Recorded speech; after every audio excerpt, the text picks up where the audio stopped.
Hey everyone! Welcome back to Digital Pro Productions training sessions. Today, we're breaking down one of the most important concepts in photography, the exposure triangle. By the end of this video, you'll understand how aperture, shutter speed, and ISO work together to control exposure and help you create the look you want in your photos. Exposure is all about how much light hits your camera's sensor.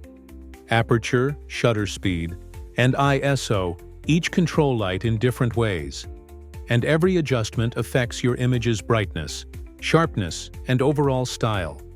Think of them as three sliders. Change one, and you'll often need to adjust another to keep a balanced exposure. Let's start with aperture. Aperture refers to the opening inside your lens that lets light in. It's measured in f-stops, like f2.8, f4, f8, and so on. A lower f number like f1.8 means a wider opening, allowing more light and creating a shallow depth of field. That beautiful blurry background we call bokeh. A higher f number like f11 or f16 means a narrower opening, less light, and a greater depth of field, meaning more of your scene stays in focus. So, if you're shooting portraits, use a wide aperture like f2.8. For landscapes, where you want everything sharp, go narrower, f8 to f16.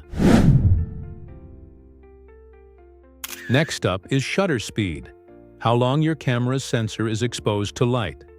It's measured in fractions of a second, 1/1000, 1/250, 1/60, and so on.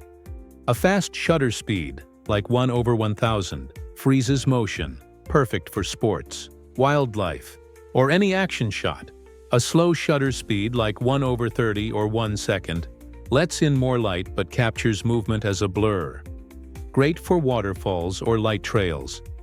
Just remember, the slower the shutter, the steadier your camera needs to be. Use a tripod for those long exposures. Finally, let's talk about ISO, your camera's sensitivity to light. A low ISO, like 100 or 200, keeps your image clean and noise-free, but it needs more light. Great for bright daylight.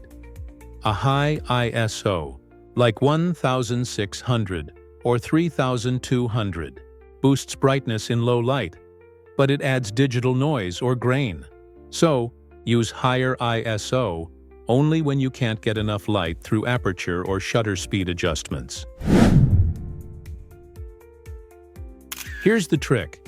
These three settings work together. If you open up your aperture for more light, you might need a faster shutter speed or a lower ISO to balance exposure. There's no single perfect setting. It all depends on what you're shooting and the creative look you want.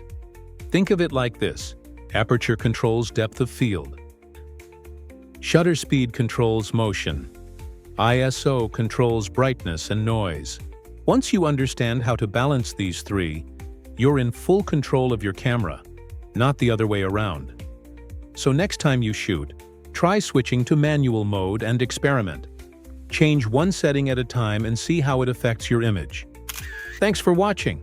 If this helped you better understand aperture, shutter, and ISO, hit that like button and subscribe for more photography tips from Digital Pro Productions.